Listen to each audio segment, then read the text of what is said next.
dia, boa tarde, boa noite, queridos ouvintes. Sejam muito bem-vindos a mais um Bate-Papo à Luz do Candeeiro, o seu podcast semanal sobre educação, ciência e tecnologia. Eu sou Suzana Barbosa e nesse episódio sentam-se à mesa comigo Francioli Araújo e o nosso convidado. Hoje a gente tem um convidado especial, que é o Jadismar Figueiredo. Eu o chamo de Jades, então pode ser que a gente chame de Jadismar ou Jades. E a gente está muito feliz com a presença dele aqui. A gente vai desenvolver um tema maravilhoso.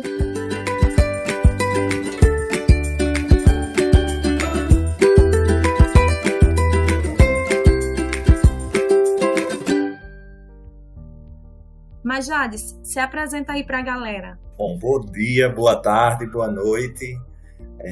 Primeiro é um prazer poder participar desse momento. Principalmente depois de tantas dificuldades, né? Exatamente, depois de tantas indas e vindas, quase que o microfone e a câmera não dá certo, mas no final deu certo. Mas eu queria deixar registrado que estou feliz de poder participar desse momento e poder partilhar desse debate, dessa conversa aqui sobre educação, sobre filosofia, que é um assunto que eu particularmente sou até suspeito para falar, mas gosto muito, faz parte da minha vida, do meu dia a dia, né? Então, eu sou Jadismar Figueiredo, eu sou professor de filosofia, me tornei professor desde 2011, lá no sertão da Paraíba. Fiz filosofia lá e desde então começo a trilhar esse caminho, esse percurso aí que a filosofia oferece, de pós-graduação, de mestrado, doutorado, e achando pouco ainda enveredei pelo ramo do direito e estou nessa, tentando unir aí filosofia com direito e agregar essas duas grandes ciências aí que, apesar de parecerem tão distintas, mas tem muita coisa em comum.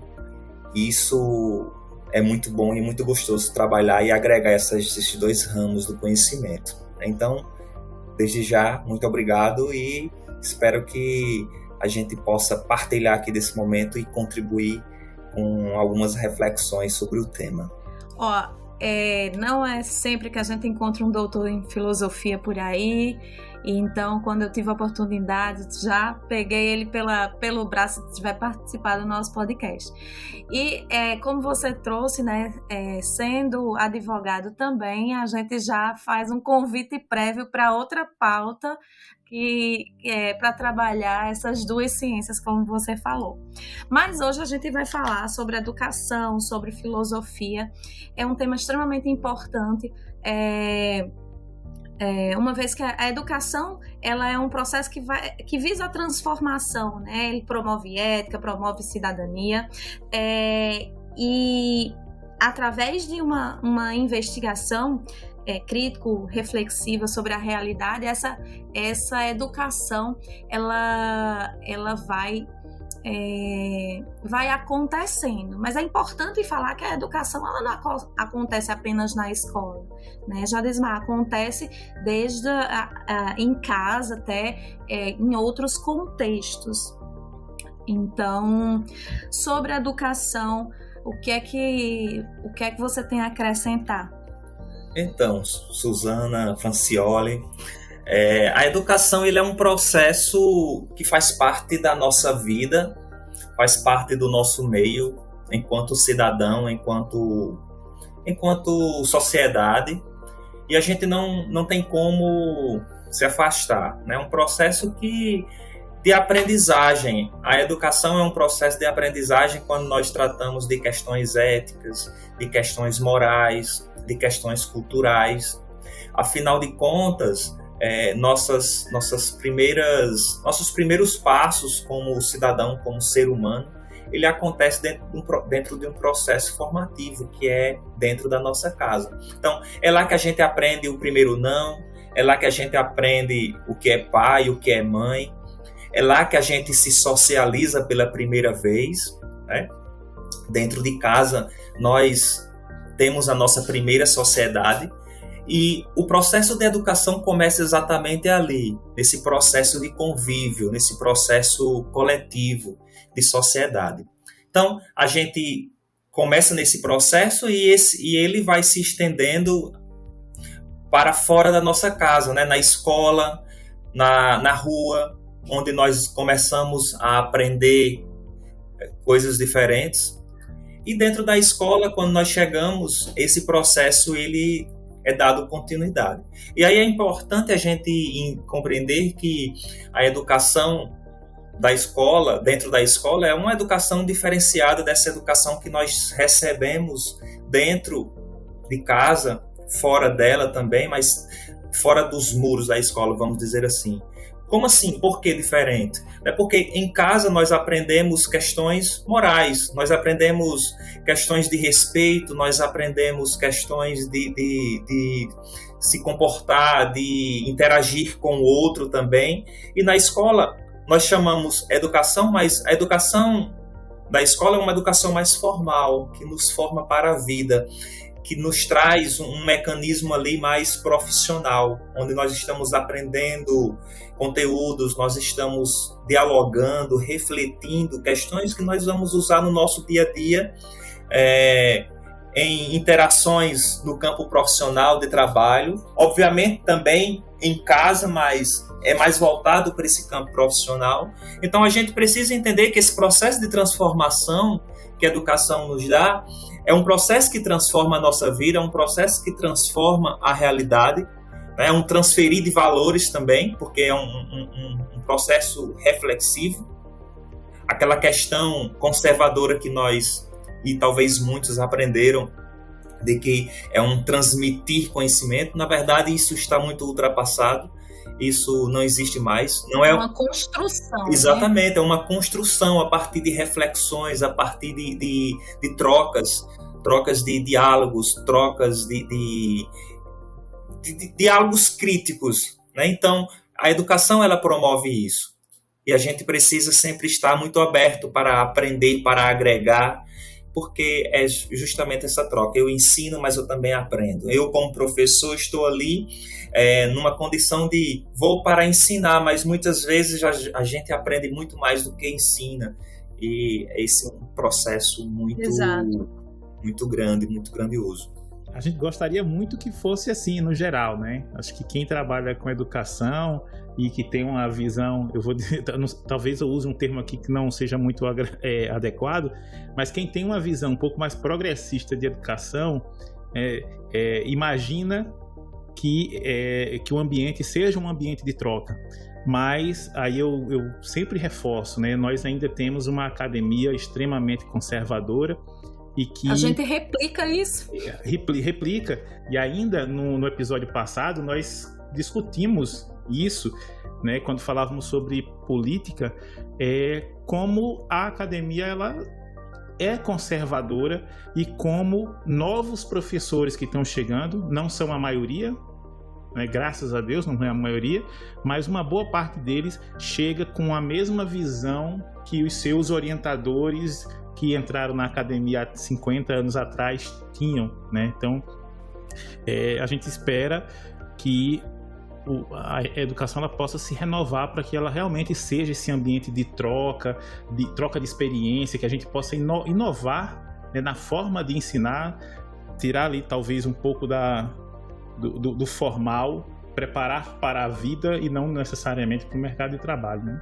Exatamente, e aí acrescentando isso, né, e introduzindo de fato a filosofia, né, você falou das pessoas, desses profissionais que estão indo para o mercado de trabalho, saem da academia e estão indo para o mercado de trabalho, assim como seus professores que se formaram há 50 anos, mas será que essas pessoas elas estão refletindo sobre o processo de desenvolvimento dela? Será que ela absorveu o modo do orientador como correto e não houve essa reflexão? Então a filosofia entra no campo do ensino formal, né, na escola, para contribuir com essa galera. A gente precisa exercer exercer a ação de refletir sobre todas as coisas, porque só assim a gente consegue não ser Maria vai com as outras, né? Então, eu acho extremamente importante, principalmente atualmente, que a gente está num contexto de muita informação, onde a gente está sendo inundado de informação num curto intervalo de tempo. A gente precisa exercer essa ação de refletir sobre todas as coisas, né? Senão chega no final da vida e pensa, poxa, mas eu gostava de tal coisa, eu fiz tal curso, eu nem gostava de tal curso. Então, até essas questões periclitantes na vida pode ser porque não teve ou tempo ou experiência com refletir. O que é que vocês acham sobre isso?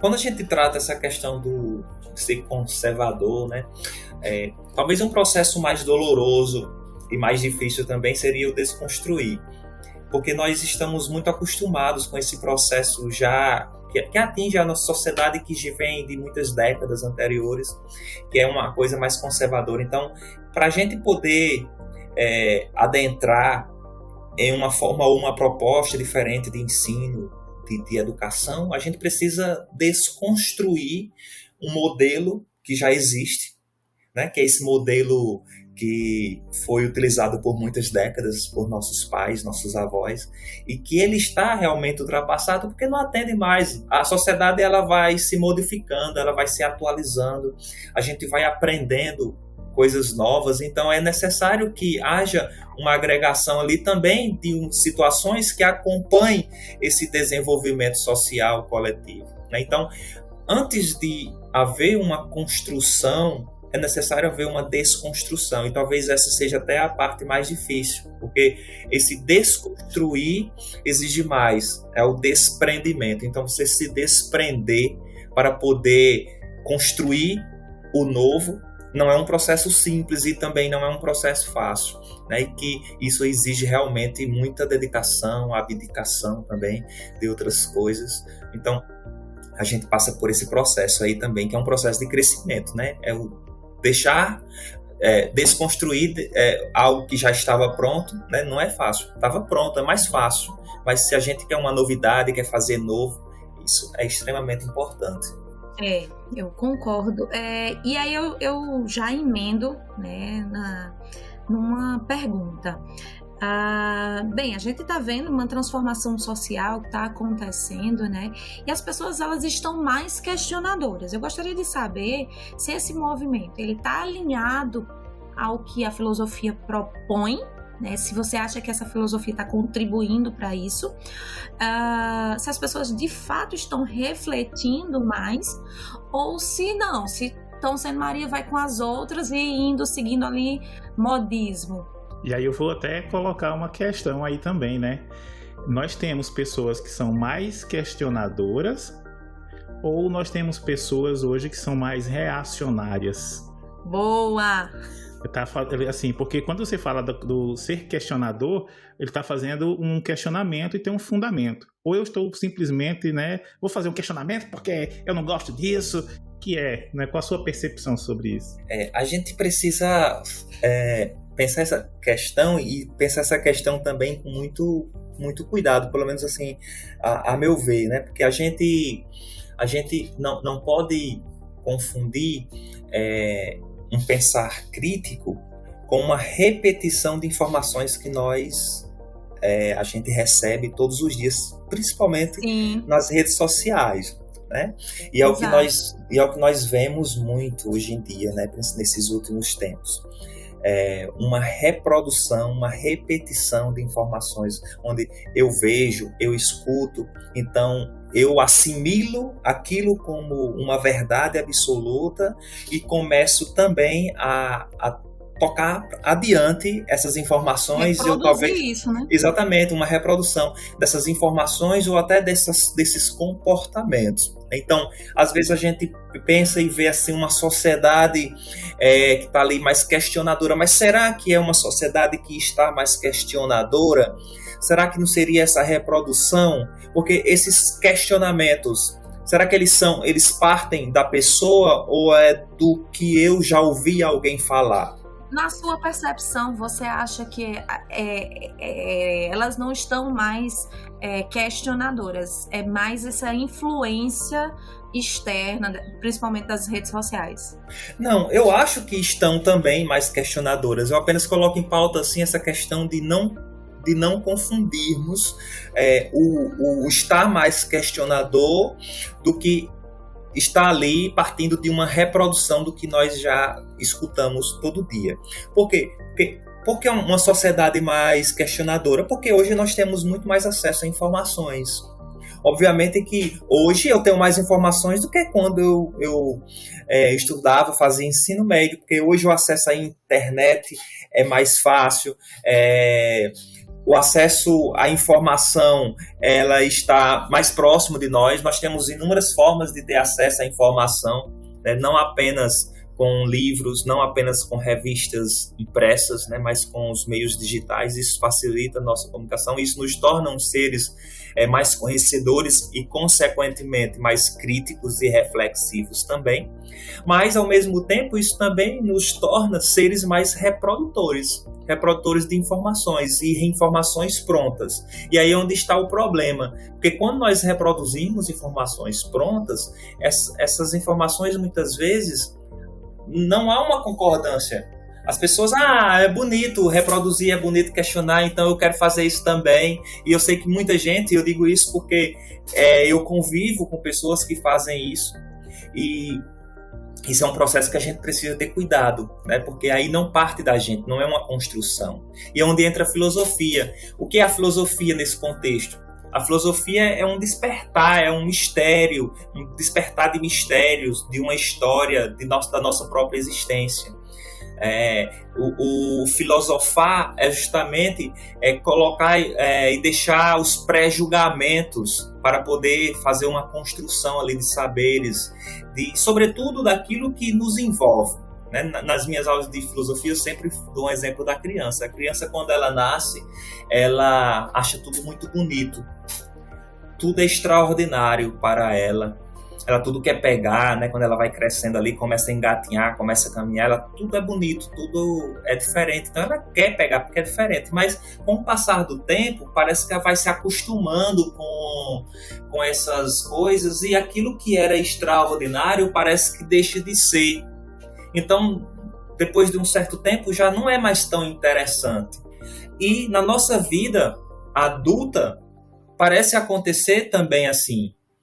Quando é novo, é extraordinário, a gente quer agregar, a gente quer buscar, quer trazer para próximo, perto da gente, mas depois parece que vai perdendo o encanto, né? Parece que vai chegando, a gente vai dando espaço ao desencantamento, né? E a filosofia é justamente um encantar todo dia, é participar desse encantamento todo dia, é achar todas as coisas extraordinárias, porque a gente, fazendo uso de uma atitude filosófica, a gente precisa agregar ali valores às coisas, e esses valores eles precisam ser dados todos os dias, porque todo dia eu faço um percurso da minha casa para o trabalho, por exemplo, mas todo dia é uma experiência nova, é uma experiência diferente.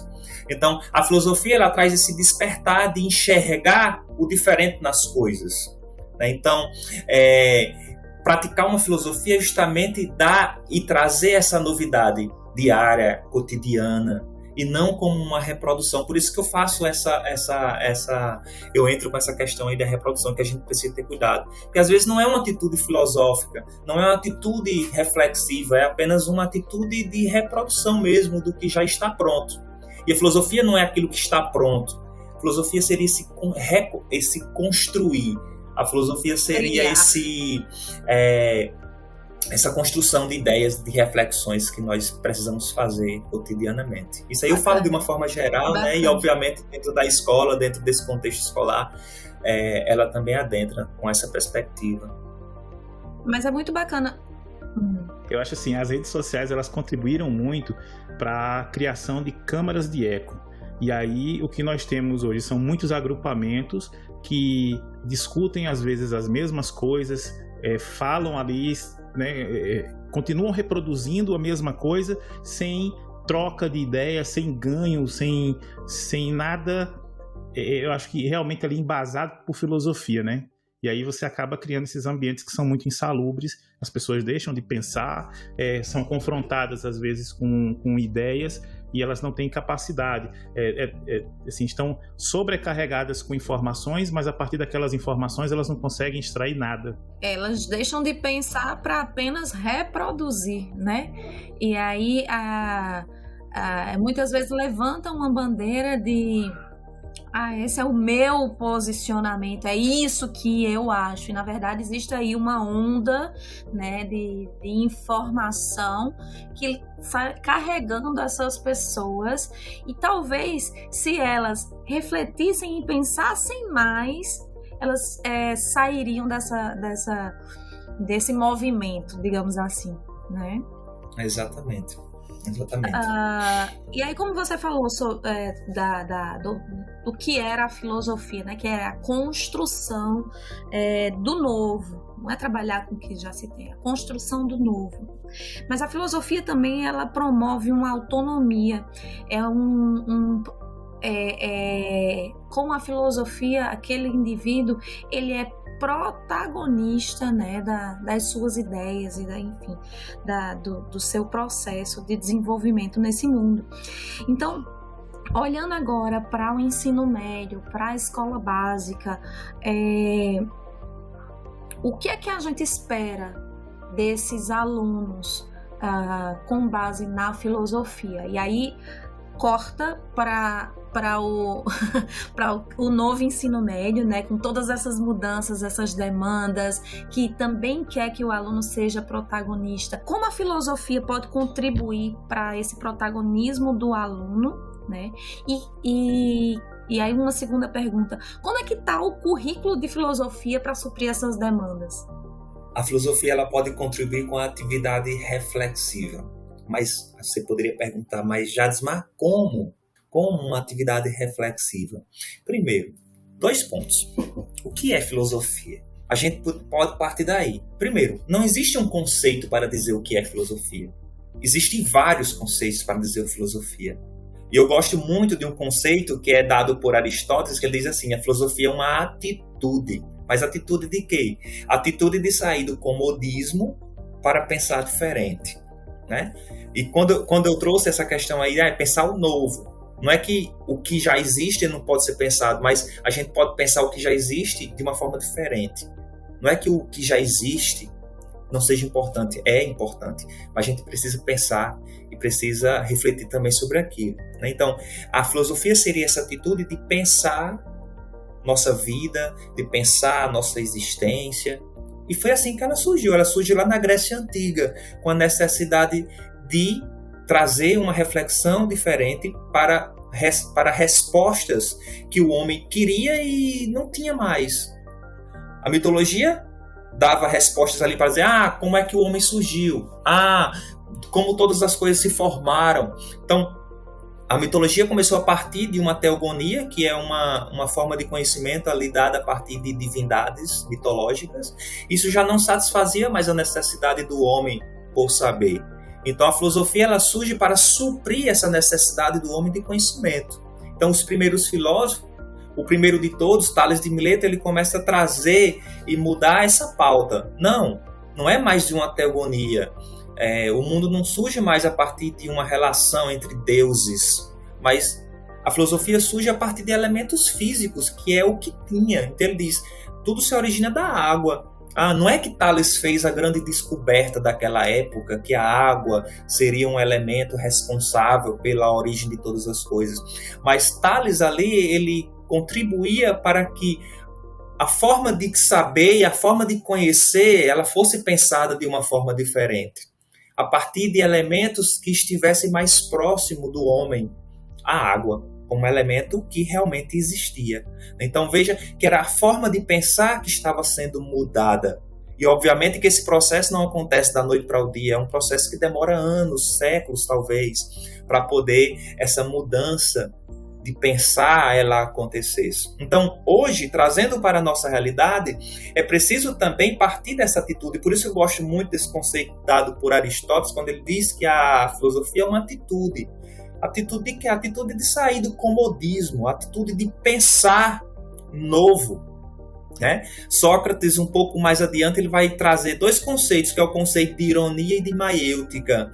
Né? O conceito de ironia, não numa perspectiva corriqueira que nós usamos no dia a dia, né? De ironizar, mas no sentido de desconstruir.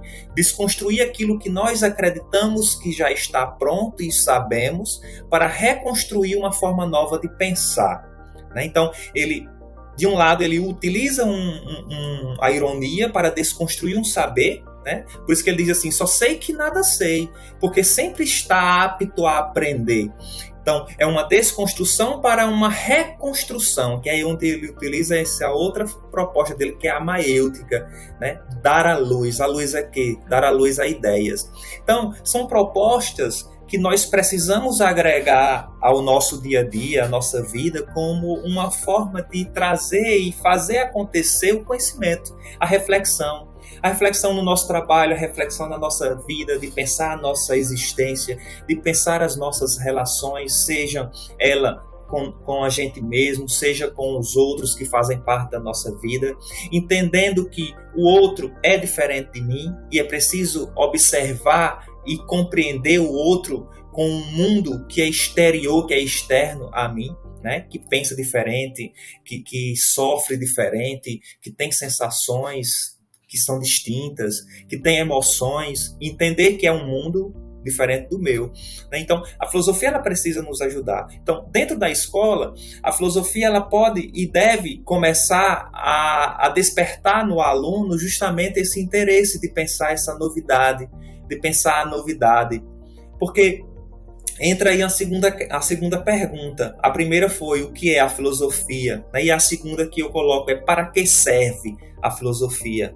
Ora, se nós formos levar em consideração uma utilidade prática, a gente poderia muito bem dizer que a filosofia ela não serve para nada. Ora, para que serve a filosofia? O que é que ela vai fazer por um parâmetro aí prático? Nada. De nada serviria a filosofia. Só que a gente faz essa análise não apenas de um ponto de vista prático, porque antes de colocar em prática tem toda uma questão essencial e teórica, né, que nos leva e nos faz encontrar ali uma utilidade para a filosofia, como justamente esse despertar de valores, como essa tomada de consciência, de reflexões sobre questões que nos envolve no dia a dia. Inclusive, essa necessidade de compreender a importância de estudar, de aprender, né, de uma formação, sobretudo no mundo hoje que nós vivemos. Então, a filosofia ela vai justamente moldurando ali essa consciência dos nossos alunos para que despertem e eles consigam perceber a importância de tudo aquilo que eles estão fazendo. Porque nós sabemos, principalmente nós professores que estamos ali em contato diário com eles, a gente sabe que muitos estão lá e eles não sabem nem por que estão lá na escola. Isso é um fato e não é distante e não é difícil de encontrar. Então, a filosofia como um processo e uma área de conhecimento, ela deve fazer justamente e promover essa tomada de consciência para que eles saibam, primeiro, quem sou eu, né? E o que eu estou fazendo aqui. Porque aí eles conseguem adentrar em um percurso e num caminho onde eles podem realmente se dar conta do seu próprio eu. Bacana. Então a filosofia ela está ali contribuindo, né, com todas as outras disciplinas, com aquele momento do aluno em absorver essa educação formal, né? Então ela vai contribuir para essas reflexões e esse entendimento de onde ele está e por que ele está. Não é isso? Exatamente. E é muito bacana você fazer essa relação com a filosofia e como ela começou, porque sempre surge, né, questões, talvez você deve escutar muito, professor, isso serve para quê? Eu escuto isso na física, imagine na filosofia. Então, é muito interessante essa relação que você faz. Então, a gente precisa ter respostas para questões que, às vezes, já estão ultrapassadas. E a gente precisa refletir sobre isso. Eu até coloco o seguinte, Suzana e Jades, a filosofia ela foi o pontapé inicial para a ciência, né? Para a criação da sistemática que a gente tem como ciência. E são das inquietações filosóficas, ou foram as inquietações filosóficas que nos levaram a refletir sobre o nosso entorno e que nos fizeram questionar e querer entender os fenômenos que nos cercam, né? Então, assim, a importância da filosofia, ela é, no meu entendimento, fundamental. Ela é fundamental, mesmo que a gente diga, né? Para que serve a filosofia? Eu lamento muito que muitas das ciências tenham se afastado da filosofia e hoje a gente vê até um certo movimento em algumas escolas para que isso possa voltar a acontecer, que a gente tenha mais um contato mais aproximado, uma reaproximação das ciências com a filosofia, porque ela nos ajuda em muito a entender até mesmo os questionamentos. E você fala, dá respostas. Eu acho que a filosofia, antes de qualquer outra coisa, ela nos ajuda a fazer a pergunta correta. Bacana. É isso aí. É exatamente isso, mas essa proposta é justamente o perguntar que move, é o perguntar que fez com que tudo começasse, né? É a dúvida, né?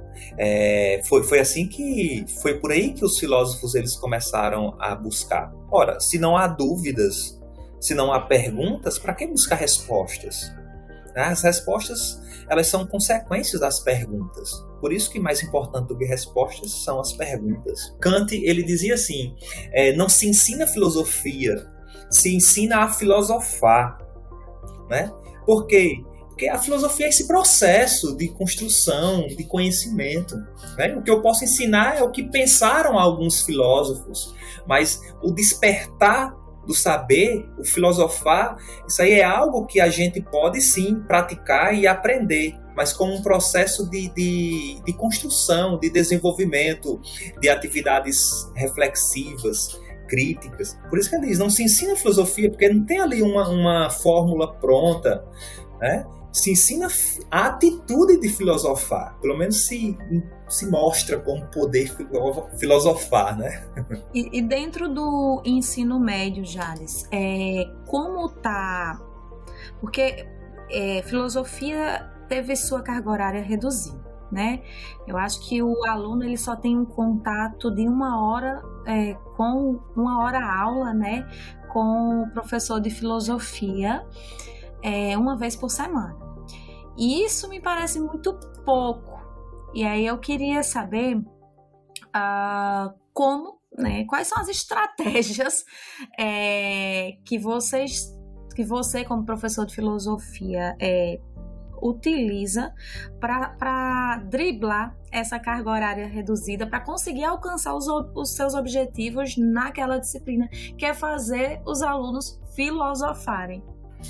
Então, é muito pouco, né? Uma aula de 50 minutos por semana. É muito pouco, porque praticamente não dá tempo você desenvolver ali uma linha de raciocínio com eles. Porque não é só você desenvolver essa linha de raciocínio. Como professor, você tem outras questões ali envolvidas, como, por exemplo, você tem que saber ali frequência de aluno, você tem que ter atividades, você tem que preparar conteúdo e tal, enfim. Então, quando você leva em conta tudo isso, você não tem 50 minutos, você tem muito menos. Então, não é 50 minutos por semana que você passa com eles. Então, desenvolver um trabalho, um bom trabalho, é muito difícil, não é fácil. Mas aí você pode, como professor, a gente precisa desenvolver ali habilidades para poder aproveitar o máximo que puder desse tempo, para poder trabalhar não só essas propostas como o ensino exige, né, de provas, de trabalhos, de atividades, mas dividir ali a aula entre atividades e também esse momento de reflexão, de construção de conhecimento, trazer textos de filósofos, né, que pensaram coisas muito antes de nós, para que a gente também possa pensar com eles, talvez inclusive acrescentar, colocar ali nossas críticas para poder gerar uma discussão. E a filosofia se faz assim, pensando, ou avaliando, analisando o que já foi pensado, pensar junto e poder desenvolver algo a mais, a partir de ideias próprias, de uma construção ali. Então, a filosofia na sala de aula é justamente isso. Além disso, trazer para o nosso cotidiano, né? E hoje, como essa filosofia ela pode nos ajudar? Né? O que é que ela pode contribuir nesse processo de formação? Então, em uma aula é muito pouco, mas a gente precisa fazer aí esse malabarismo para poder fazer e aproveitar o máximo que puder. Acredito que a gente precisa ter, poderia ter mais aulas, e na impossibilidade disso acontecer, nós precisaríamos ter também mais integração com outros professores de outras disciplinas que pudessem trazer temas relacionados à filosofia para essas disciplinas, para outras disciplinas, de forma que a gente pudesse trabalhar isso de forma alinhada, né? E aí você tem eu diria assim, um ganho na carga horária, um ganho na qualidade do pensar e do fazer educação também. Hoje, com essa nova proposta do ensino médio, a proposta inclusive traz isso, só que é uma coisa muito solta, e aí até uma forma de crítica também. Como é que eu lanço uma proposta de interdisciplinaridade, onde as ciências humanas elas estão juntas ali para trabalhar, as ciências exatas, e pode também haver uma integração entre essas grandes áreas do conhecimento, mas não há uma preparação. Por exemplo, vou dar um exemplo prático que a gente vive. Chega a proposta do novo ensino médio, né? E ele simplesmente é jogado, mas não tem um processo de formação, de preparação. Então, quando chega lá, o professor não sabe como fazer, a coordenação não sabe como ajudar, a direção também não sabe, e as secretarias de educação muito pior. Então, fica um jogo, todo mundo voando. Então, assim, veja, é uma proposta que é até bonita na teoria, sim, mas não tem uma preparação e não tem uma formação adequada como deve ser para que a gente possa aplicar, né, e fazer trabalhar. Por exemplo, os livros de filosofia, aliás, os livros de ciências humanas, porque agora é um livro só, não vieram para todo mundo. Então, nem todos os alunos receberam. Então, como é que você pode trabalhar no ensino médio uma proposta de ensino que não vem material? Então, parece um processo de exclusão que o próprio sistema educacional do país ele propõe, né? Por quê? Ele propõe um novo ensino médio, ele propõe uma nova proposta onde as ciências humanas elas estão integradas, mas o material que vem ele não é suficiente. Né? Então veja que começa tudo por aí. Então como é que se pode desenvolver um bom trabalho? Não tem como. Não tem como desenvolver um trabalho excelente, porque justamente ele já inicia de forma errada. Mas aí fazendo um parêntese aqui, eu sou colega de Jades na escola, ele faz sim um trabalho excelente, ele está falando isso, mas ele faz sim, com toda dificuldade, um trabalho excepcional. Eu concordo com você, Jades, que essas mudanças elas vêm e elas são impostas para a gente, só que falta formação, falta material, a vulnerabilidade social dos alunos do ensino público está em alta, então tem várias questões no entorno que dificultam que essa educação seja dada da forma como espera, né? Então, há uma transformação no ensino, aliás, houve, agora está tendo e no futuro vai ter outras transformações no ensino e ao invés de preparar uma base sólida para essa transformação, ela vem como imposição. Então, é realmente uma dificuldade e aí eu deixo aqui a minha crítica para isso também. Exatamente, esse é o processo. Mas a gente precisa fazer, até porque é uma responsabilidade da gente e, além disso, eu encaro como uma missão e gosto também de poder promover as discussões e reflexões com os alunos, porque há necessidade. Há aqueles que não gostam, mas também há aqueles que gostam e que lhe instigam a buscar e trazer ali uma proposta de aula diferente, um assunto novo. Isso é bom, né? Isso é muito positivo. Aproveitando essa de assunto novo, aula diferente, uma das minhas perguntas aqui, né? Como é a filosofia e essa geração tecnológica aí? Porque a gente precisa de estratégias para reter os alunos dentro das salas de aula, então recursos pedagógicos que talvez eles estejam mais adaptados, como softwares, como o uso do próprio celular. Então, como é que a filosofia está nessa tecnologia atual?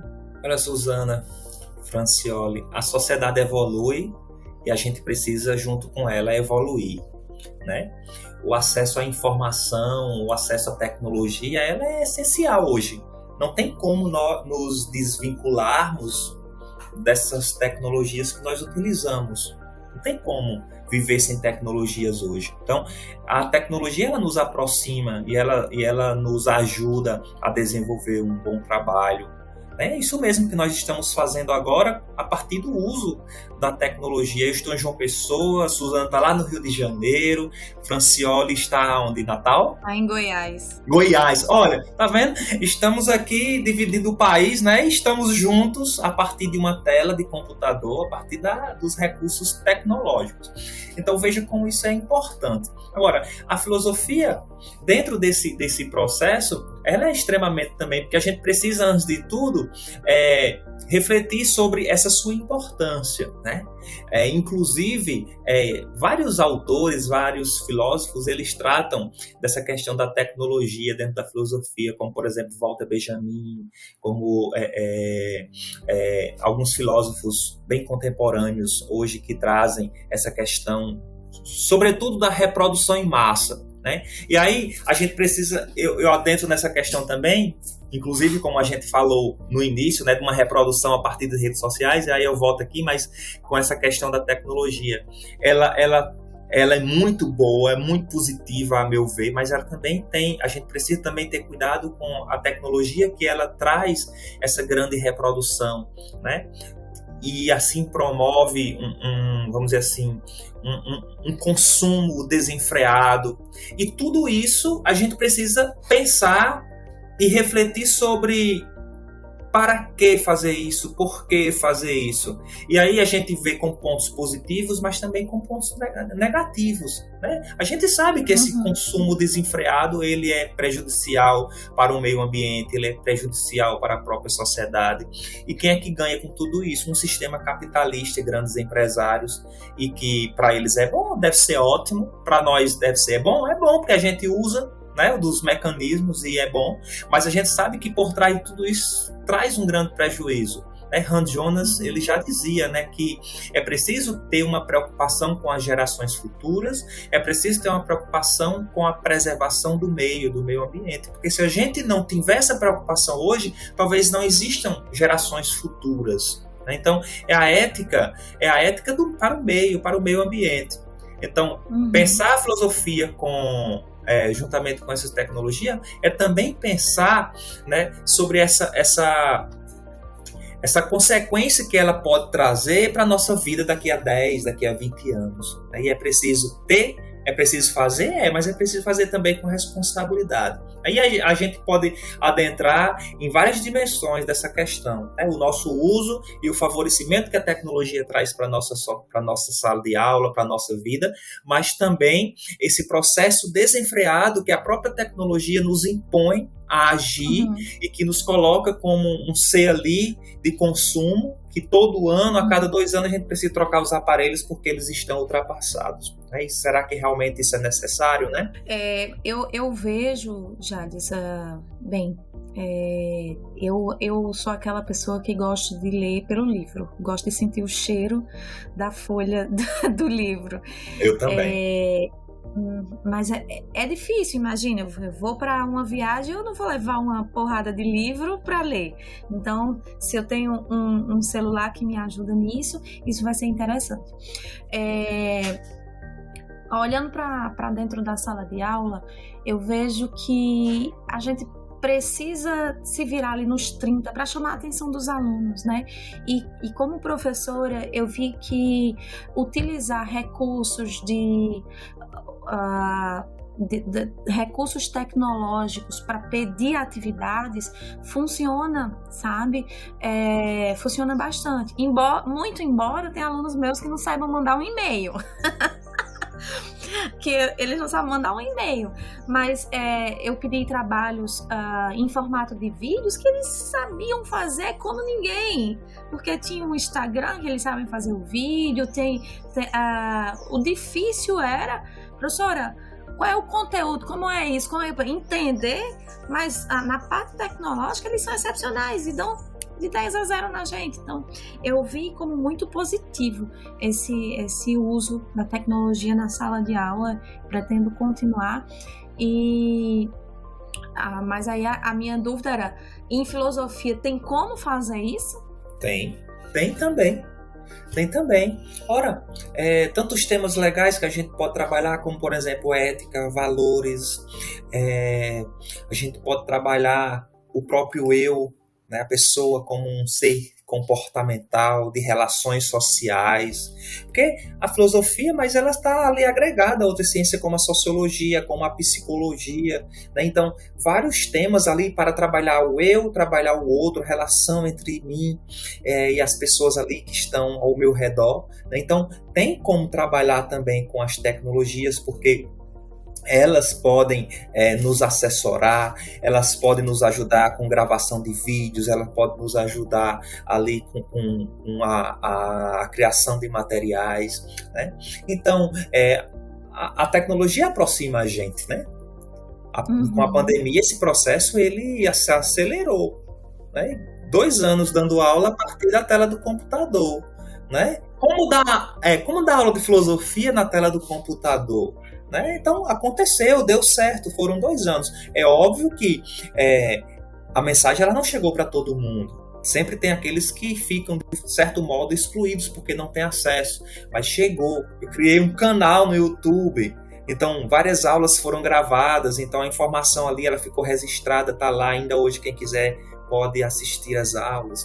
Então, isso foi um processo muito positivo. Então, com a filosofia também dá certo para usar a tecnologia. E é um processo transformador, né? Olhar para disciplinas que talvez nem cogitasse ter essa transformação toda, e a pandemia veio para desfazer o que a gente tinha muito como consolidado, digamos assim, ou acelerar o processo, né? Porque essa transformação digital ela já estava acontecendo, e aí tudo precisou, né, mudar e muito rápido. Mas olhando para a pandemia, né, que eu gostaria que você falasse um pouquinho, né, o panorama real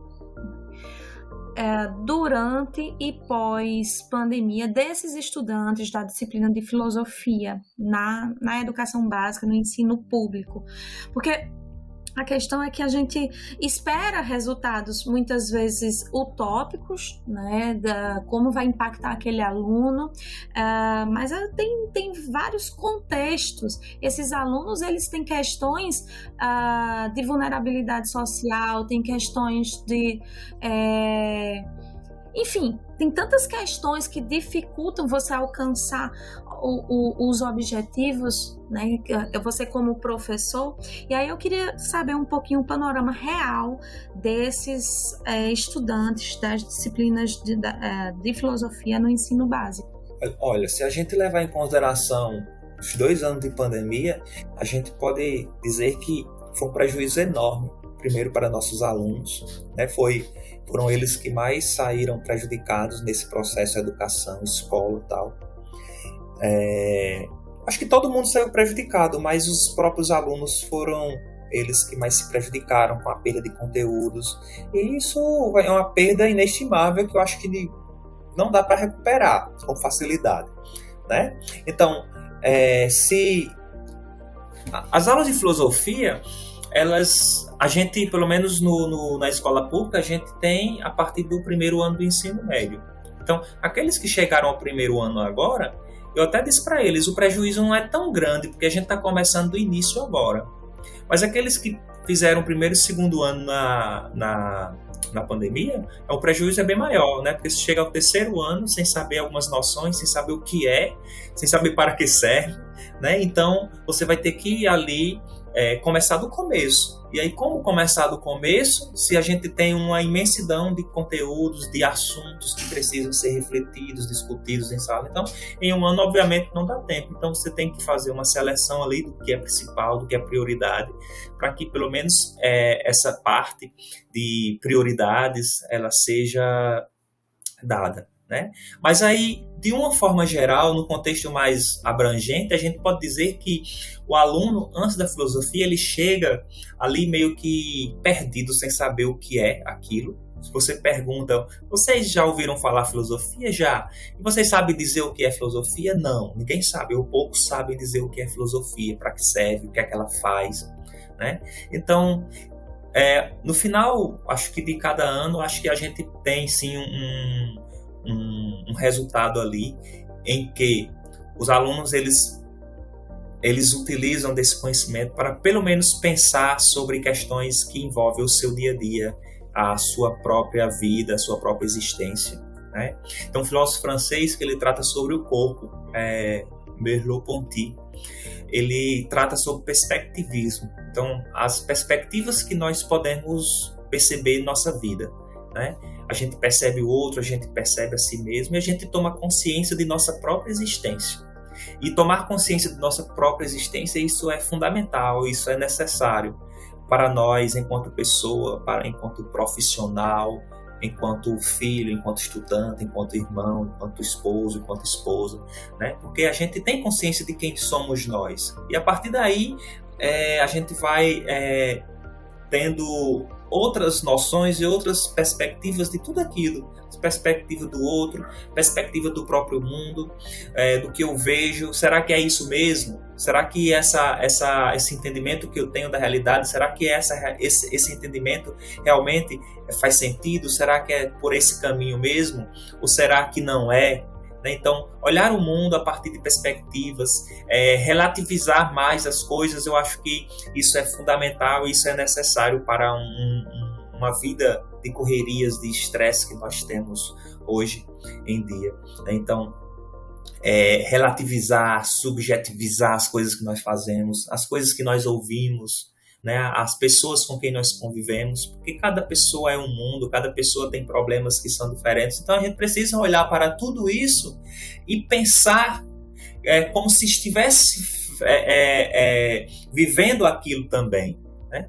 Nós criamos muito hábito, né, do julgamento, do julgar o outro, do julgar as coisas, e é justamente por essa falta de uma subjetividade, de relativizar as coisas, de olhar o mundo em outras perspectivas, por outros ângulos. Isso é necessário, não só nós como professores, mas de uma forma nós como cidadãos, como pessoas que convivemos em uma sociedade e convivemos com o outro. Isso é fundamental, isso é extremamente importante para que a gente possa viver melhor, para que a gente possa compreender o outro melhor e a nossa vida como um todo.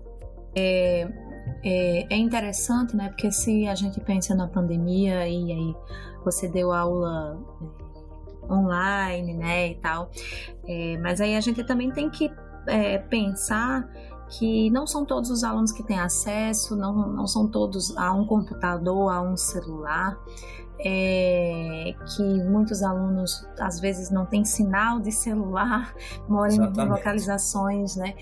E esse gap, né, essa ausência de contato com disciplinas, com informação, e aí eu não estou falando agora só da filosofia, mas o contato, também não estou falando apenas do contato social, que é extremamente importante, que foi perdido nesse tempo de pandemia, mas a questão da ausência de contato com conteúdos, com informações para a construção do conhecimento, talvez gere, né, uma preguiça no cérebro, tenha gerado uma preguiça no cérebro dessas pessoas, entendeu? Porque não está exercendo. Se você não está exercendo, você não desenvolve conhecimento, você não desenvolve educação, você não desenvolve. Então, eu li, não vou saber o nome do autor, mas é um estudioso da educação. Ele trabalha na Europa. E na pesquisa dele, no artigo dele, ele disse que o impacto da pandemia na educação, para a gente recuperar esse impacto, vão ser em torno de 15 a 20 anos. 15 a 20 anos. Porque são impactos não só de conteúdos, de absorver conteúdos, não, impactos sociais, todos os impactos, né? E aí, imagine como essas pessoas elas vão sair da escola e ir para o mercado de trabalho. Então, talvez profissionais ali menos qualificados, porque eles não desenvolveram o que se esperava na escola, enfim, durante esse período. Bem, são muitas questões que a gente pode falar aqui, o impacto da pandemia, o impacto negativo, né? Como isso vem, ainda assombra demais a gente, porque a gente retornou às atividades presenciais, mas a gente está vendo o nível dos alunos, como eles estão chegando, né? Eles estão chegando muito verdes, eles estão chegando com dificuldades básicas, eles estão chegando com dificuldades na fala, na escrita, nos cálculos, enfim, dificuldades básicas. E eu nem estou falando do ensino básico apenas, na universidade é do mesmo jeito. Então, assim, a gente sofreu, sofre e vai sofrer ainda por muito tempo com esses impactos. É um desafio a mais, né, para nós professores, porque além daquilo que nós já precisamos fazer, a gente ainda precisa tentar suprir as principais deficiências geradas por esses 2 anos que impactam a vida diretamente desses meninos. Então, vai ser assim, uma cobrança dupla, eu diria, né, tentar suprir esse desafio aí, esse prejuízo enorme gerado, e que provavelmente eles vão sentir muito lá na frente no mercado de trabalho. Ora, nós já sentimos tendo uma vida normal, se a gente pode dizer normal, né? Mas imagina a partir disso, a partir desse prejuízo aí que foi gerado por esses 2 anos de pandemia. Mas a gente pelo menos faz a nossa parte e tenta amenizar o que dá para amenizar e tocar adiante. Exato, como professores a gente precisa segurar um nas mãos dos outros, né, para fazer um bom trabalho, tentar trazer essa interdisciplinaridade que agora o ensino médio pede, tentar sanar essas dificuldades dos alunos, fazer a diferença e impactar esses alunos na sua vida, né, pessoal e profissional, transformar um pouco a realidade desses alunos, que muitos deles nem sonham. Foi uma das coisas que me deixou muito, muito estarrecida quando eu entrei no ensino básico, né, da escola pública, ver que os alunos não estavam sonhando. Então, tentar trazer de volta, né, essas possibilidades, essa perspectiva, falando agora de perspectiva, essa perspectiva de mudança, que eles podem, né? E é isso, assim, eu gostaria de falar horrores, eu gostaria de escutar horrores aqui, mas a gente está se encaminhando para o fim. Eu acho que Francione está calada demais nesse episódio. Essa vai ser a minha última fala, então eu já vou aproveitar a oportunidade de agradecer a Jadismar por estar aqui com a gente, por compartilhar esse assunto que é tão interessante, tão importante e impactante, né, na nossa vida. Agradecer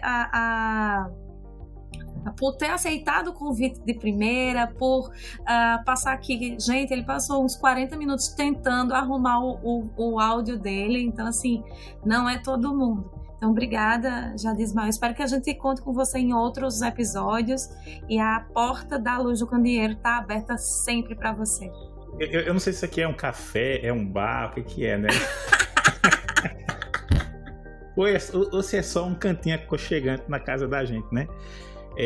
Mas queria agradecer também o Jadismar pela participação, né? Falar para os nossos ouvintes que estudem filosofia, né? Estudem a filosofia, leiam filósofos de forma, sabe, aquela leitura ali que você faz no seu dia a dia, né? Leia um pouquinho. Você não vai fazer um curso de filosofia como o Clóvis de Barros, né? Mas primeiro que são textos que lhe desafiam, realmente fazem você pensar, e que é importante. Para os colegas professores de outras áreas, vamos tentar nos integrar junto com os professores da filosofia, e vamos trazer essas questões filosóficas de uma forma interdisciplinar para as nossas disciplinas também. Isso não somente as disciplinas da área de humanas, disciplinas técnicas também. A gente tem muito espaço para isso. Uma vez que eu estou trabalhando uma disciplina técnica, eu posso muito bem trabalhar ali as questões de relacionamento, as questões interpessoais e de ética, e que são questões filosóficas. O fazer ciência, trazer a filosofia para perto, para que nos ajude a fazer as perguntas corretas. Então, extremamente importante o papel da filosofia. A gente precisa, enquanto educadores, reconhecer mais esse papel, né? Então a gente só vai conseguir reconhecer se a gente também começar a ler sobre, e se nós passarmos a realmente sermos agentes reflexivos, né? Refletir sobre essas questões, e aí a gente trazer isso para dentro de nossas salas de aula, das nossas casas, né? Do ambiente no qual estamos inseridos. Então, mais uma vez, muito obrigado. Espero que esse bate-papo, nessa conversa, ela agregue, ela traga conteúdo para você que está nos ouvindo. Eu gostaria de agradecer pelo convite e por dividir esse momento aqui com vocês, Suzana, Francioli, vocês que estão ouvindo. É muito gratificante poder discutir filosofia. Eu gosto muito, muito, muito mesmo. Sou suspeito para falar sobre isso, né? Mas é um ramo assim, filosofia. Não, nem fui eu que escolhi a filosofia, mas eu costumo dizer que a filosofia ela me escolheu, e foi um casamento assim que deu super certo, porque antes de eu usar a filosofia para dar aulas, a filosofia me ajudou enquanto pessoa. Então, eu gostaria de deixar duas palavrinhas aqui. A primeira, a atitude. A atitude de olhar para o mundo, de olhar para o outro, de olhar para si próprio e pensar o novo, pensar a vida, pensar com um novo olhar, né? A outra palavrinha seria essa questão da perspectiva, de olhar o mundo de duas formas, de dois ângulos. Afinal de contas, nem tudo aquilo que a gente acha que a gente acha que sabe, é realmente daquela forma. A gente sempre pode e sempre deve também desconstruir para construir. Então a gente pode sempre agregar isso à nossa vida e fazer com que ela seja mais leve, fazer com que ela seja mais amena. Então, muito obrigado, e a gente se encontra aqui em outros momentos. Muito obrigado. Tchau, tchau. Valeu, gente. Valeu, tchau, tchau.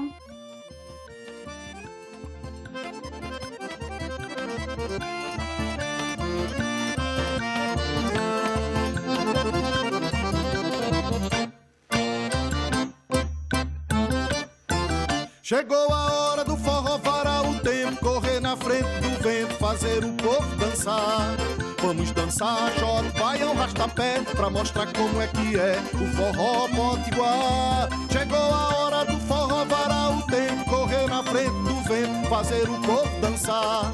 Vamos dançar, chora, baião, rastapé, pra mostrar como é que é o forró potiguar. Uma festa como nunca se viu, o forró da nossa terra, do Nordeste do Brasil.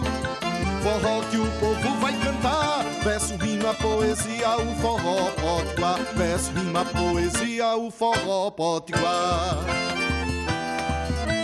Chama pro forró. Chama seu Arnaldo pra saber como farias um forró potiguar pra gente cantar. Também chama Zé Hilton, seu Roberto e Dorchival, tocando acordeon resfolengado, um forrozinho arretado no São João de Natal.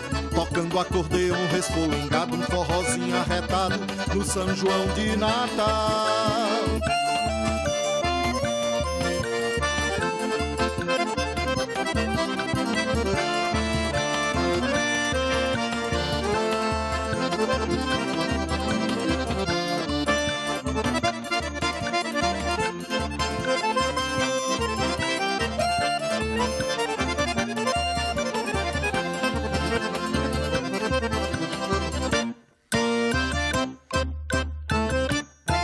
Chegou a hora do forró varar o tempo, correr na frente do vento, fazer o povo dançar.